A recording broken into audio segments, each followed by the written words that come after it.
Thank you everyone very much for jumping into a bit of a session on Tōtika hosted by SiteApp Pro.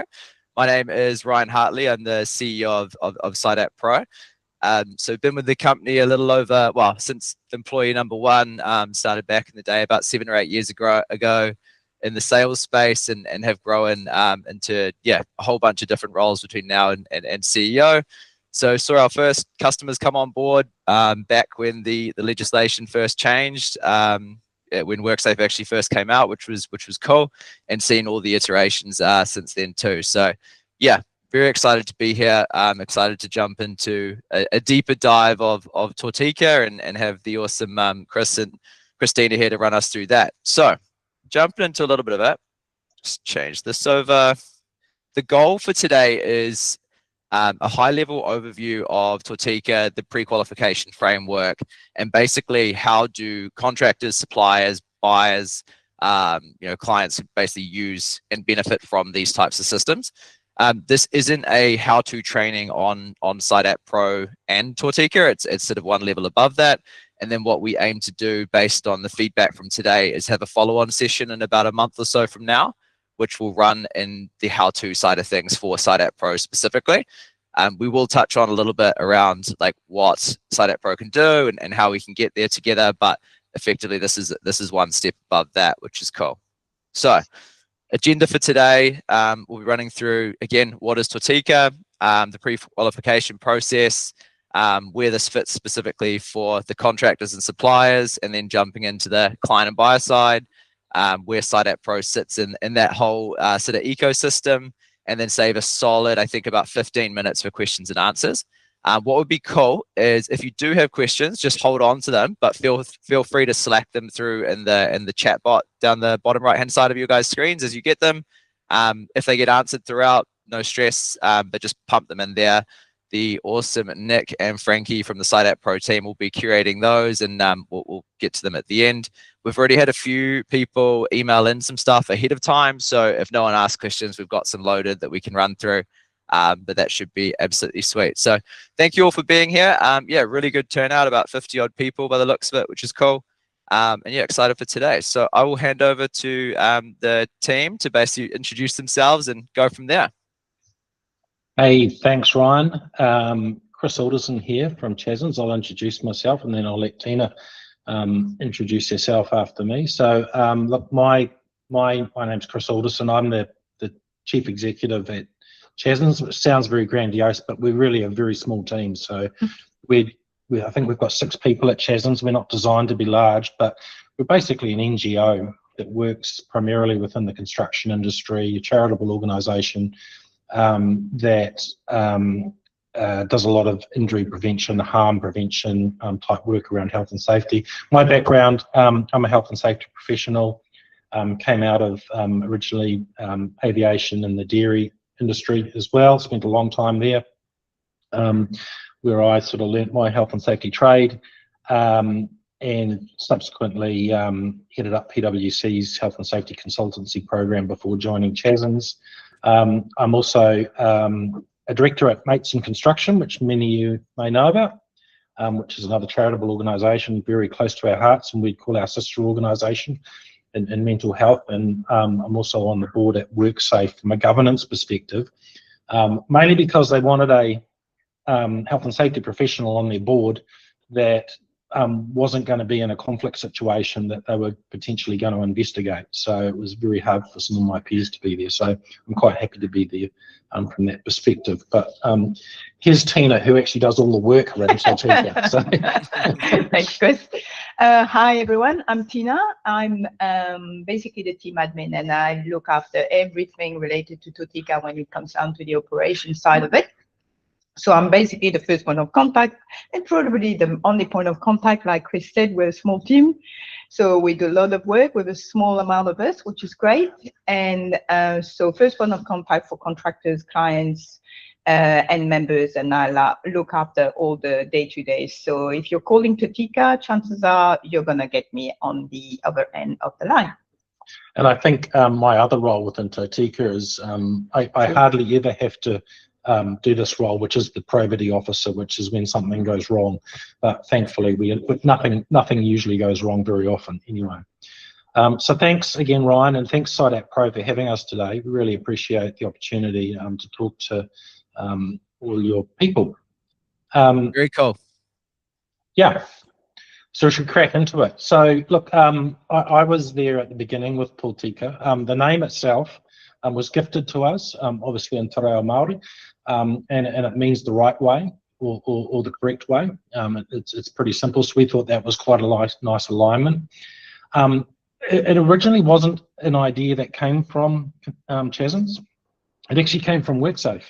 And they said, hey, look, we're getting a lot of noise from, so this is about 6-7 years ago, we're getting a lot of noise from contractors saying that pre-qualifications, a little bit of a dog's breakfast. We're having to do multiple pre-qualifications, sometimes 6-7 different types of pre-qualification, depending on who we're working for. I think we found the record was some poor organisation did 11 or 12. And these are very small organisations, obviously, that really don't have the time to be spent doing this kind of work. Or if you are going to do it, let's just do it once and well. So the question from WorkSafe back to Chasms was, could you put something in the market which would allow cross-accreditation of pre-qualification? So that was the request from them, and we got a group of people together and we said, okay, well, what would that look like? Does that kind of thing exist around the world? And it did. We found an example in the UK where they'd done it, and basically they'd taken the approach where if they created a single standard for pre-qualification and everybody met that minimum standard, then it didn't really matter how you met it or which pathway you went through, then you could cross-accredit. So that was PAS 91, or publicly available standard 91 in the UK. So we took that standard at that time and I guess Kiwiized it into what sits at the very heart of Tōtika at the moment. So again, you see in the bullet points there, centralised health and safety framework. The framework itself is the standard that sits in the middle. And it was designed in the intention, and we'll hold our hands on our hearts saying it sometimes isn't obvious that intention is being realised, because we're still on that pathway, but it is designed to cut down bureaucracy and save you money when pre-qualifying for your work. The main way of doing that, again, is through being able to cross-accredit the fact that once you've got a Tōtika qualification, we don't really care which methodology or which pathway you've been through, it's all good.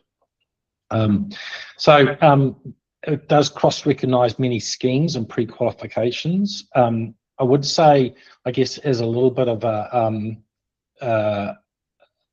a caveat as well at the beginning of this, we realised that pre-qualification isn't the be-all and end-all in health and safety, and it's really just an entry point in a thing that many clients and contractors do to their supply chain to get a modicum of health and safety assurance.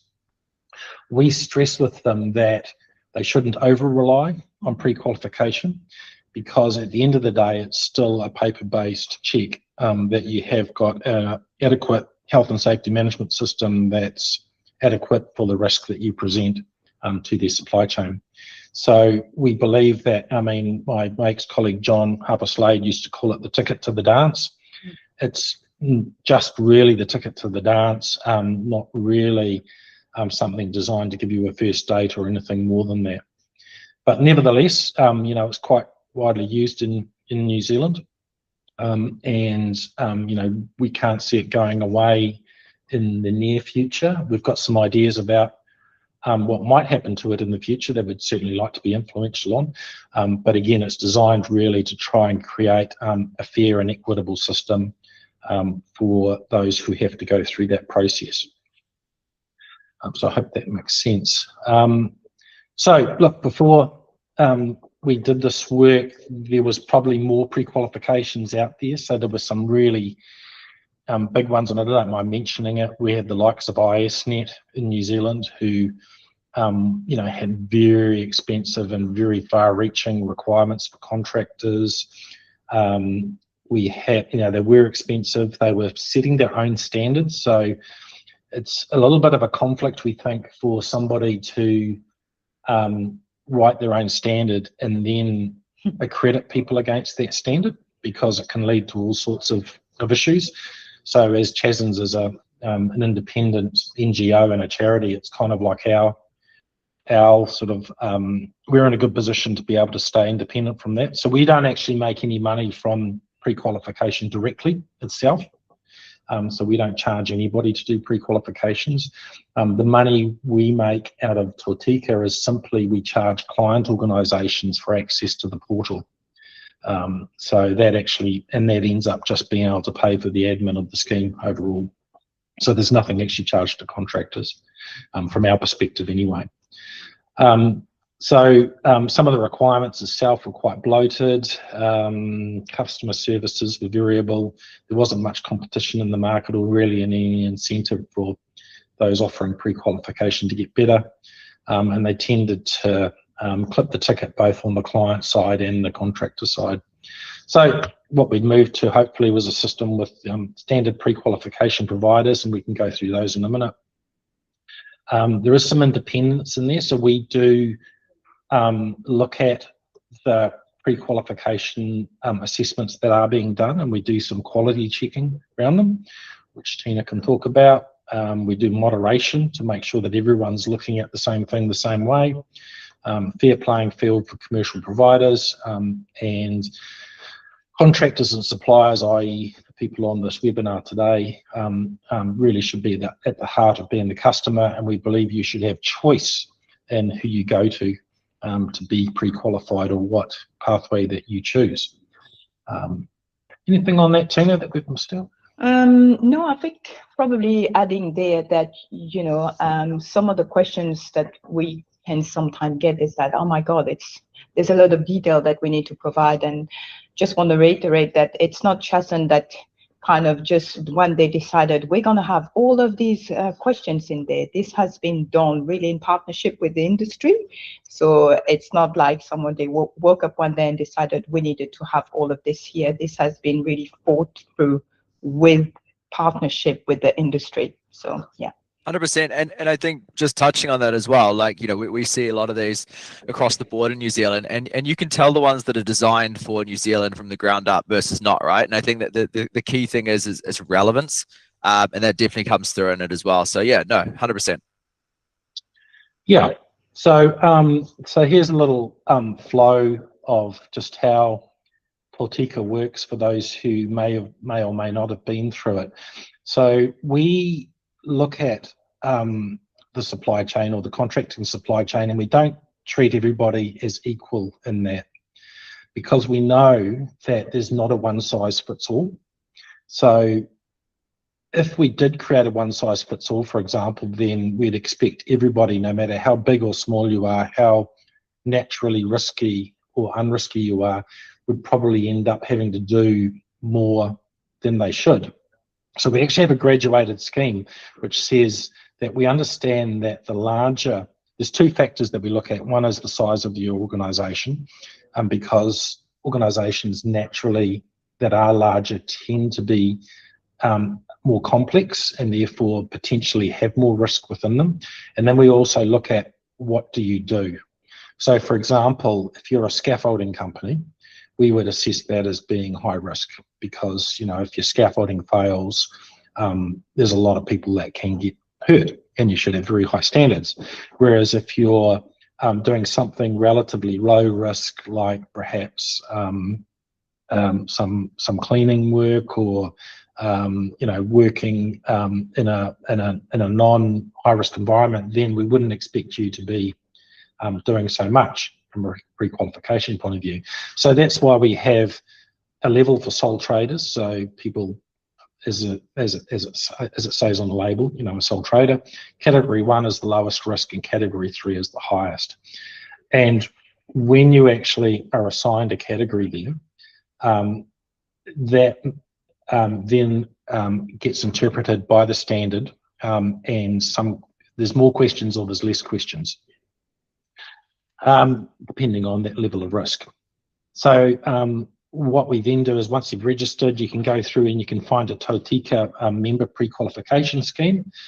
Only if you don't have a pre-qual that meet the standard, because if you do, then you don't have to go through any member to get another pre-qual done. So you might have one already that's valid, and that's fine, and you can just register it for free. But if you haven't got one at the moment, we give you a number of options. So there's a number of companies that we've assessed already and said, look, we believe they've got a good process for actually meeting the assessment. Or, for example, you might have something like, if you're a larger company, you might be ISO 45001 registered. And that's way above probably where our standard is. So we'd go, hey, if you've got that, you don't need any of this other stuff. So I think there's about 7 or 8 different pathways in there, including 4 independent pre-qualification scheme providers at the moment for actually achieving Tōtika. We also accept the fact that there's other forms of safety assurance that come into the market or other industries are using, and we're more than happy at any stage to look at those and hold them up against the standard and then include them as well in the future. So the Tōtika scheme is also growing about different pathways of getting in there. And to be honest, I think we'd say there's just as many people outside of construction using it as construction trades, which is where it was originally pitched for. So then again, once you've got your assessment, you then load it up into the portal. And what that does is then allows all the client organisations to see your information. So it might not just be the organisation that you're working with today. It also gives you the ability to market yourselves to a whole lot of other potential clients in the future, because they can see you by region, by what you do, and then filter the portal itself to say, hey, look, these guys might not have been in our supply chain in the past, but I'd like to include them in the future.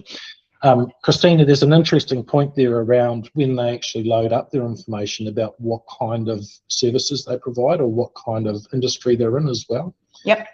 Do you want to talk about that a little bit? Yep. So whenever contractor registers, obviously, the more information and field you're going to fill in, the better clients are going to be able to find you. So, you have, if you want to, you put your primary work activity and which region you work in, and also anything related to your insurances as well, because again, like Chris was saying, Tōtika is always evolving. So we're listening to what contractors have to say. We're also listening to what clients have to say and the direction in which we need to evolve. So recently, for example, because it touches on the procurement side of things as well, for clients, it makes sense that they would go in one system to see all the information. So yes, they see all the health and safety information of the contractor, and if they're performing or whatever, and if the contractor has uploaded the qualification, the pre-qual itself, they can see all the details, but they now also can see, the insurances of their contractors. So then it makes it way easier for a client to say, I've got this contractor here, great, they've got this, tick, tick, tick, tick, tick, we're going to be in touch with them. So, yeah. Great. So really this is just reiterating what we said before, that look, we've sort of clarified the risk scores within Tōtika. It's quite simple. We can talk about the costs in a minute, and what we want is to sort of constantly working on actually improving the scheme as well. So we're also looking for feedback from the market about, actually what matters, what's frustrating, what would make it easier. And we've got some plans in the future for actually improving the scheme for everybody as well, because we see ourselves at Chasms as really just being the steward of the scheme for industry. But we need to actually work, as Tina said, with industry, all parts of industry, to make it better, to achieve what needs to be achieved, to make it as frictionless as possible.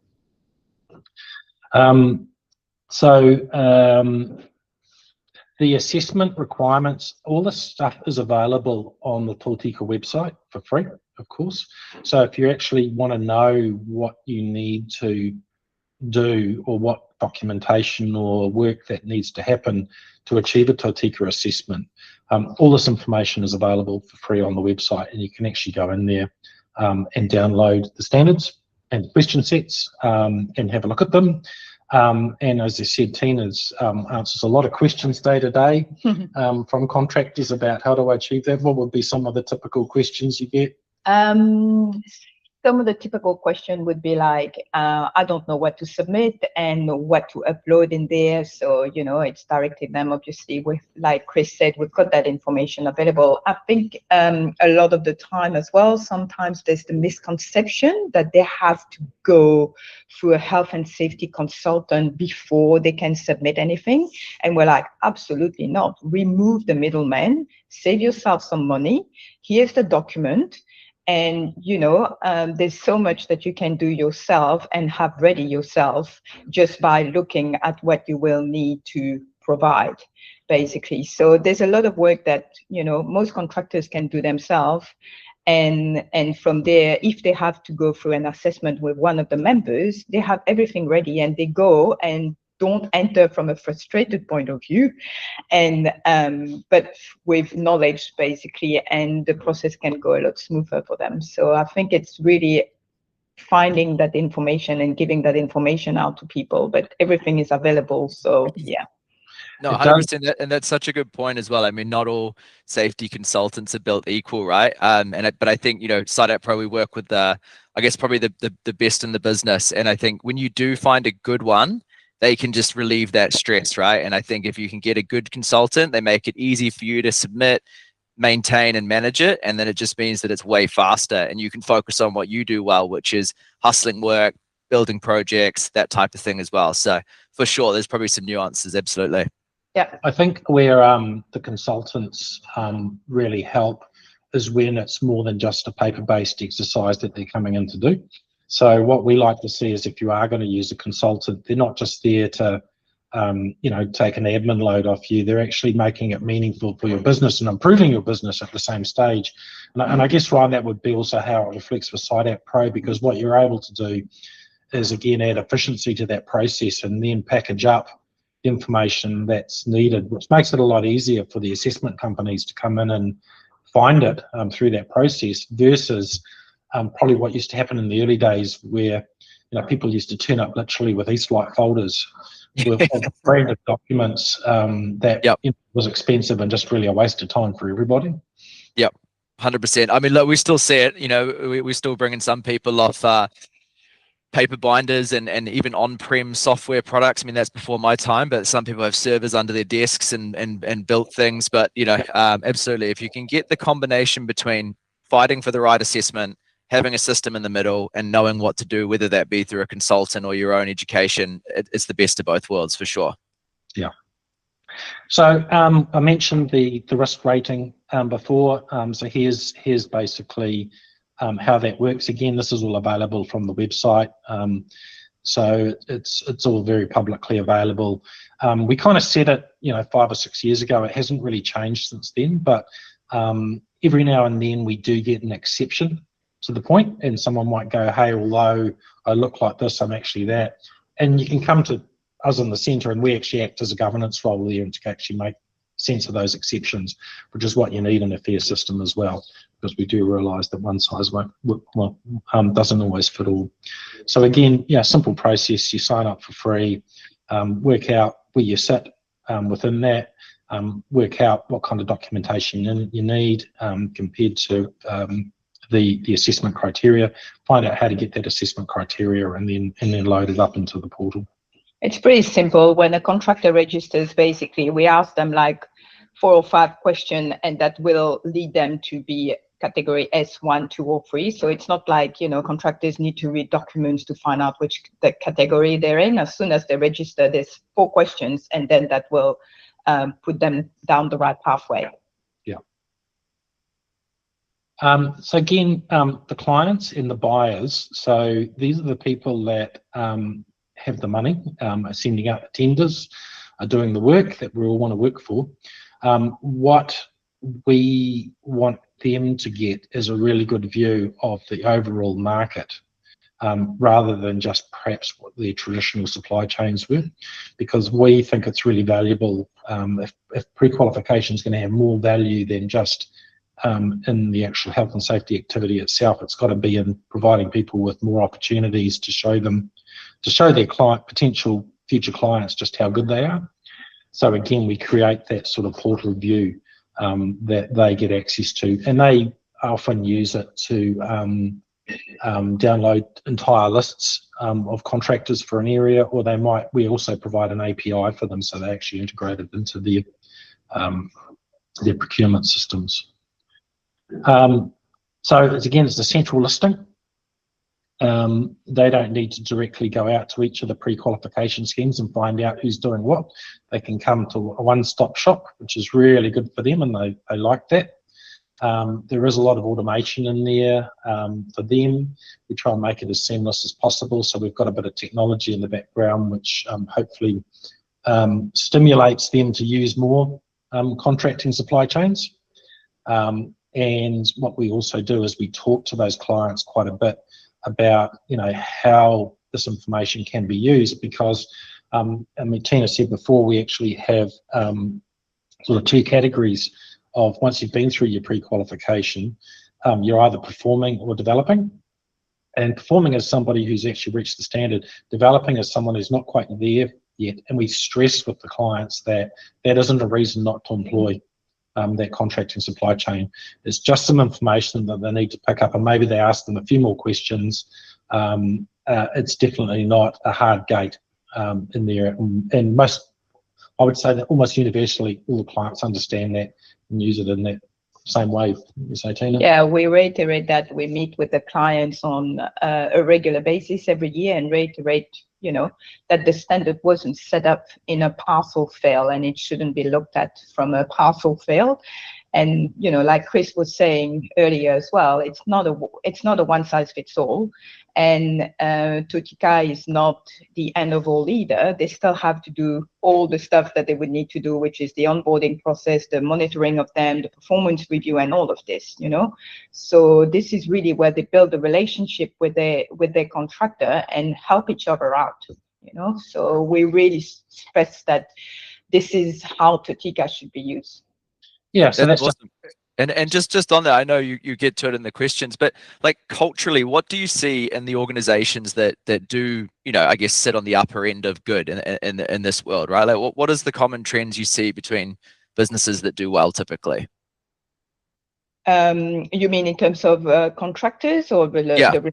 Absolutely. Oh, well, they definitely have, there's the reality of things. You can be really good on paper, but when it comes down to doing the work, it doesn't officially always translate in this. But the reality is that if you're good on the ground, you should have all the system and processes. That's the reality of it as well.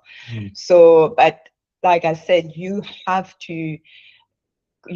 just rely on paperwork to see if you're going to work with this contractor or not. The relationship that you build with them is the key, and what cements it all, and working hand in hand. And like Chris was saying, especially, you can't expect the same from a sole trader and a category 1, which is low risk, as you would expect from a category 3. So you need to have this and balance it out and not have the same expectation, because it's just not realistic.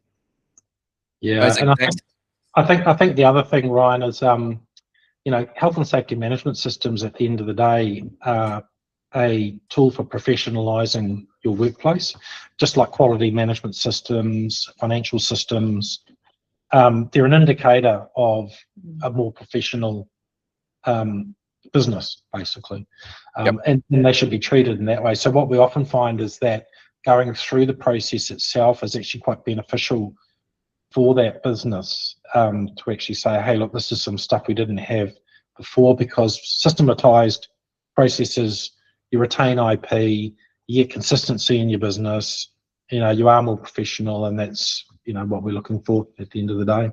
No, 100%. And even outside of the actual assessment itself, the review points add so much value to an organization. I mean, we work with a bunch that, maybe have never been through the likes of a Tōtika before. And so they've got these policies that are, thick, and they don't even know what they've agreed to, what they're supposed to be doing. Whereas when you have these moments to review and actually go over your program, you can actually go, actually, this is completely irrelevant to me. And then it tightens up everything that you're actually doing for your business, and therefore making you only eyes on the things that are important too. So yeah, 100%.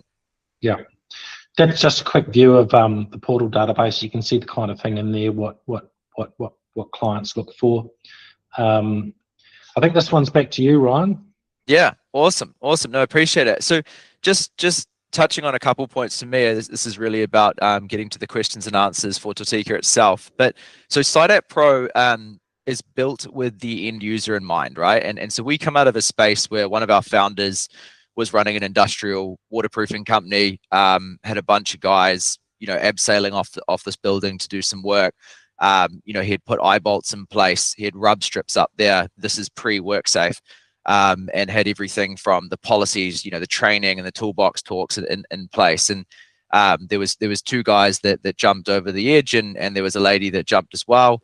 And it turned out that they had basically tied off to the air conditioning duct on the roof instead of the anchored in eye bolts that were there. And so the air conditioning duct gave way, and they had a pretty solid fall, right? And luckily no one lost their lives, but there was, some serious repercussions both from the incident itself and the harm that was caused too. So he was prosecuted, and that went through, as you could imagine. But he then walked away from it saying, as an organization, I have people at the heart of what I want to do. So how can I build something that creates the end user's safety, centralizes the program, and relates it back to the management side of things? So that's initially where we come from.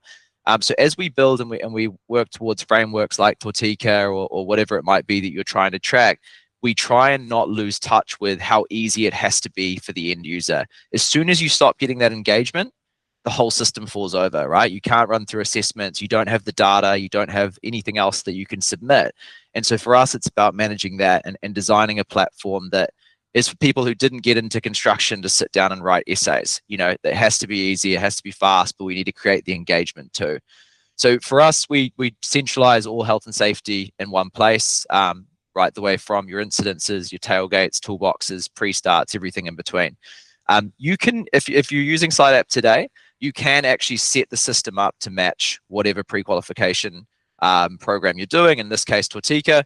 Make sure you've got the forms in the right place, all the documents, the contractor requirements, right? You can set alerts up at every stage to make sure that you've got all that in there. And then when your team has actually done what they need to do and where the gaps are as well, right? So you can build that framework into SiteApp Pro. If you've got us today, talk to us and we can help, rejig the account if it's already up and running, or if you haven't used us, we can show you how that works as well. So it brings all of your required health and safety documentation, policies, and alerts into one place, and it just makes it really, really easy to do these types of assessments as well. If you're already using us, as I was saying, you can upload your policies, pop that in the resources section. It puts all your health and safety docs live across your organization, so it's not filed away in the back of the ute or in the office or something like that. And then from there, you can basically build out all of your forms to prove that the process is actually matching what you've said you'll do. Scheduling, training, awesome little quizzes as well to actually check that the team are engaged with what's on site. And then you can streamline this as well. So you can build the form, you can review it at a later date, you can get the guys' feedback, not just actually put it in there and never check it or change it again. So it makes it really nice and easy to keep it all clean and tidy too. It pulls all of the insights from the admin console. So if you are going through an assessment, what you can do is go into the report side of things. You can open up the report, download all the information, and then basically upload that directly into Tōtika and make it really, really easy. So no more like sifting through paperwork, trying to find the evidence or the policy or the document. You can just put that all in one place as well. So it makes it really, really straightforward for the team there. So again, reach out to us. You've got Phoebe and Luke. A lot of you would have worked with over the years as well. So they're happy to help rebuild or recreate the account. And if you've got any feedback, around the product itself and how it could be easier for yourselves on Tōtika or any pre-qualification system, just let us know, because we want to make sure that we're building for the end user and specifically you guys to make it easy on site. So that's really it from us, which is awesome because it puts us right on track for a solid Q&A. Have you guys got anything else you wanted to touch on as I sort of bring up the questions and things like that? No, let's just shoot for the questions. All good. Cool. Awesome. Sweet. Give me 1 second. So if you've got anything out there, team, just fire them through. Nick and Frank here basically manning that. And we had a whole bunch emailed in before we started. So in no particular order, this one is for you, Chris. What evidence does Tōtika require? I mean, you've touched on a lot of that, but maybe it's worth breaking that down one step further. Actually, so as I said, the evidence before is actually written within the question set and is available online. So again, depending on whether you are an S through to 3, it does change, but broadly, it is based on, I guess, a body of evidence around health and safety management systems. Anything from hazards and so incidents. Typical things you'd see in there that you'd expect to see in an organisation. It's not construction specific either, a lot of it, because it's also very high level. And as I said before, it's just the ticket to the dance type stuff. Yep. So, you know, there's no WSMP, JSAs or anything like that in particular, but it might ask you if you've got a JSA type process. It's not going to ask you essentially about the JSA though, because it is very high level. Gotcha. No, that's awesome. Okay, I've got a double header for you here, and I can sort of see where this person's going with this, which is how many questions are in the Tōtika assessment, but therefore how long does a typical assessment take, and how can they be faster at that? So I guess it's we're talking about the speed and efficiency part there. I guess, Ryan, the question then goes back to how long is a piece of string and how organized you are in your business and how much you've got your affairs in order when it comes down to health and safety. But how many questions? So from the worst it could get. So Cat S is around, I think, 16 questions for a sole trader. So it's not the end of the world, and a lot of them it's basically questions and then supplying the evidence of what you're saying, and then it can go all the way up to 50 questions for a Cat 3, which is very high risk, you know. A lot of people, a lot of turnover, so a lot of risk. A lot of risk. Very cool. This feels again like a loaded one, but is Tōtika harder than other pre-qualification systems? I can probably answer that.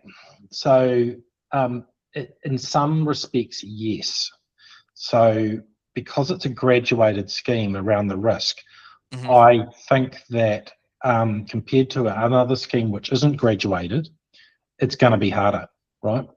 So I would also say, though, that we're a very open church in terms of other pre-qualification organisations joining Tōtika, but what we won't do is drop those standards because we're also trying to meet the needs of a bunch of client organisations who are trying to get safety assurance through their supply chains.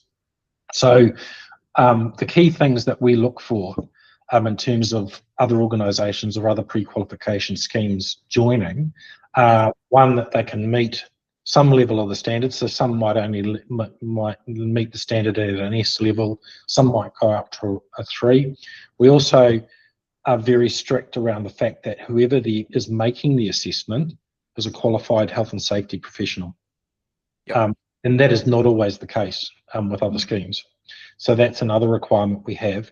And we also have some probity type things in there. Things like, for example, hey, you can't get more points by buying more services from the same people that are actually assessing you.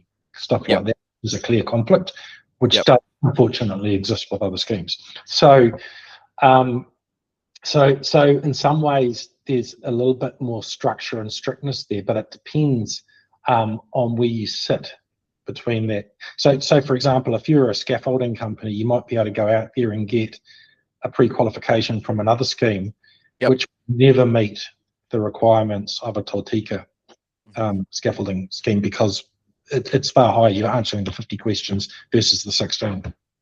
Understood. So stuff like that. That's a great answer. And I'm just going to pick on a thread there. So when you say assessed by someone with the right safety qualifications, I mean, touch on that, because it can feel like the Wild West when you don't actually know what good is and what the benchmark is. Like, what should our customers be looking for in that space? We make it quite simple. We make sure that they have to be on the HAZANS register, which is the only New Zealand, register of qualified health and safety professionals there is.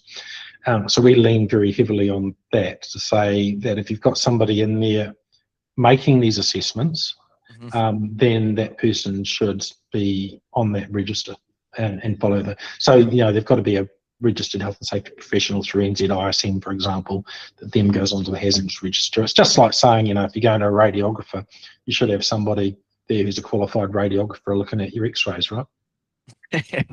You'd hope so. Yeah, for sure. And so the last one for me, I mean, it's not very often that we get 50 odd safety pros, both industry and I guess both between paper and software in the same room. And where do you see Tōtika going? I mean, what is dream state / what would you love it to be like, and what are you seeing at the moment? So we would like it to be simpler.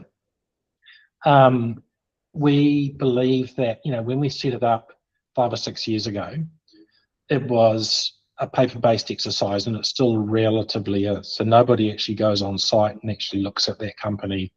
And there was a decision made at that stage from a cost perspective to actually try and keep the costs down of the scheme, because we were very aware that we wouldn't want to, put extra cost into an industry which was already potentially quite low margins and, needed as much positive help as it could get.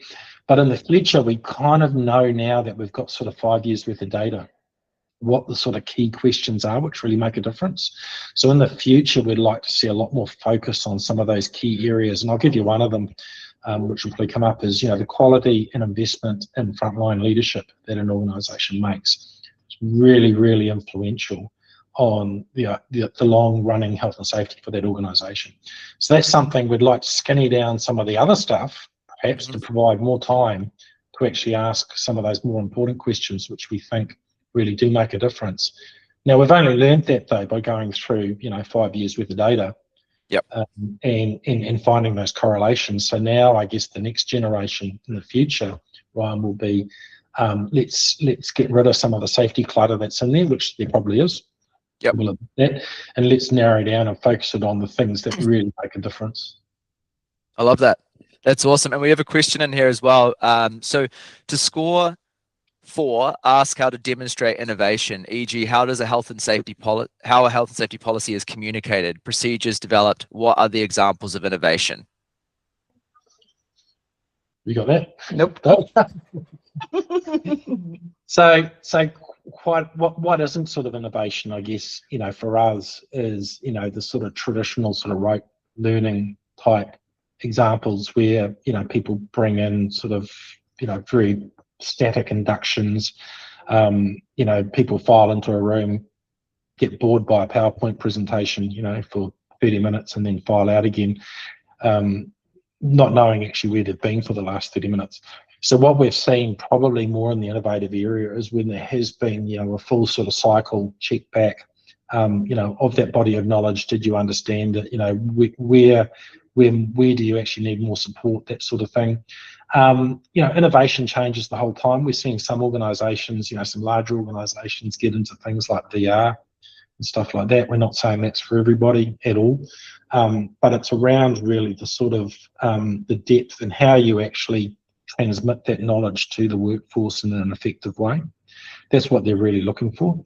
The ones, I guess, which are probably not scoring so highly there are still using relatively, static classroom-based type situations to do that. Cool. Awesome. There's another one in here as well, and I think I'll run through it real quick, but I'd actually love to have a little SIDAP Pro answer on the end of that once you've had a go at it. But could you explain who a subcontractor is in Tōtika? For example, if we use a cartage company's on site relatively briefly to cart away spoils or use a concrete pump for say 2 hours, Imagine they've always been supervised. Are they considered a subcontractor under the Tōtika assessment? We face resistance from these companies giving us health and safety documents when they are on site relatively short amount of time. They tell us other civil companies are not asking them for this information. I would make one comment that construction logistics and deliveries are a major hazard on sites. And if you look at the stuff that we look at every week collectively around New Zealand about some of that situations about people and the risk associated with that, it's not a low risk activity. And I guess what the principal or the client doesn't want, they don't want a legal problem, happening on their site, and they also don't want a reputational problem happening on their site as well, i.e. a major accident. So what they're incentivized to do and why they're asking for this information right down the supply chain is they want to understand whether, you've got a good traffic management plan, you've got, I don't know, whether it's placemakers or you mentioned, the cartage company or the concrete pump coming on site.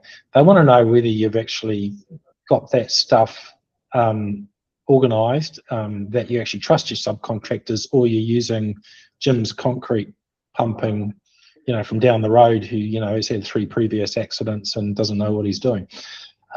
That's what they want to know, and that's why they're asking it. So it's not actually us asking for it, it's the principles within that. And it's around, what they're going to be happy with. Because if you have an incident on site, anyway, down through that subcontracting supply chain, the questions are usually going to get pointed back, first of all, at the principal contractor, whoever that is, and then they will start unwinding that whole thing, right down to, that concrete pump that came on there. Cool. And look, from my side, just adding to that as well, it's a very eyes-on problem for us from a software perspective right now. So we've just started a series of releases and modules that are coming out to engage the contractor that is there for a brief period of time. And so basically putting a easier way to engage with it, but still asking for the correct information, documentation, allowing them to do it. So we're going to have a series of that there. And yeah, please reach out. I'd love to show you some of the thinking that we've got and even just get your genuine feedback on what we could do to be better for you as users as well, which would be great. We have a couple more in here. I'm just conscious of time, but Tina asked a great question, which is, you mentioned, sorry. Yeah, I'll clarify that one. When we said registered health and safety Hazans person, that's the actual pre-qualification companies making the assessment, not the contractors. Yeah. So what we don't want is that somebody who's actually coming in and doing a Tōtika assessment on somebody not being a qualified professional. The comment that Tina made before about you actually don't need a health and safety consultant to actually prepare your documentation is absolutely true. Yeah, no, 100. That's a good clarification. Yeah. That's Brian, you ask a hell of a question. I would almost love to take that into a full podcast and rip that apart. But I mean, how does Tōtika view the proposed changes made in the Health and Safety and Work Act Amendment Act for small businesses? And will future assessment questions change to suit these new requirements? So there's a hell of a lot there for sure. And do you want to have a stab at that, Chris, or leave that for a later date? Yeah, so look, the only thing I can say at the moment is what we're hearing from clients and principal contractors is that they don't really want to see a difference in what their subcontracting chain do on site, because as most people know, a lot of construction sites and other sites are a collective of a number of small PCBUs, and they don't want people operating at 2 different standards. So they're probably going to rely a little bit more on having common standards on site than probably what we've seen. So it's kind of had an unintended, although the changes were supposed to, simplify things for everybody, it's probably an unintended consequence in there that it might, for a while, they make things more complicated as a result. So that's one thing we're hearing, and we'll see how that plays out. I know there's a lot of water under the bridge till the thing gets live, if it's not repealed. The other one, I guess, is there's things in there which, around the sort of well-being side, which the mental health and also the musculoskeletal disease, which we all know is really prevalent, within a lot of frontline roles and really important to manage. And the industry itself want that managed. Now, they'll probably also require that kind of stuff stays in because of that reason. But having said that, we'll see. We've got a client meeting coming up, haven't we? Yep. Where we're going to raise it with them. So yeah, interesting times. Yeah, absolutely. For sure, probably the most change we've seen in safety since the I guess the amendment initially, and it's for sure there's a lot going on. Do you want to just I mean, there's one last one, and this maybe we take this as the last, and then call it. I know we're over the time, so I appreciate everyone hanging in there. But what evidence would show that a documented competency assessment for some type of following communication of policy?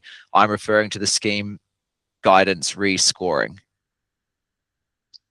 Ooh, look, on these ones, there is a scoring guide available there. Yeah. In the core assessment. In the core assessment criteria. It's hard to answer that one specifically just because I don't have it in front of me. So sure. I don't. That's okay. We can come back to that in the follow-up. Is we often get these kinds of questions coming through to us. We're very happy to take them directly to ourselves if people are unsure.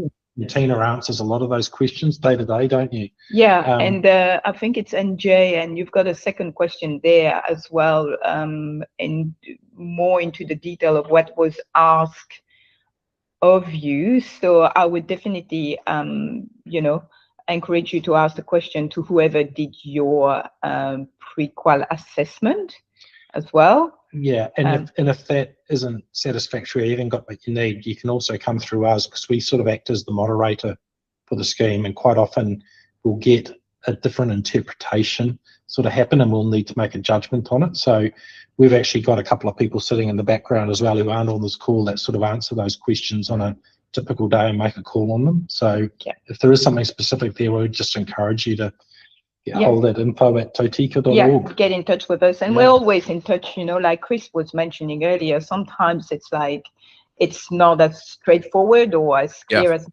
so those questions. And from my perspective, I mean, the theme from you guys is that if you have any questions, reach out, and there is actually a decision process that goes on in the background where you consider all parts of it too. So you're not which is independent of the actual pre-qualification companies. Which is awesome.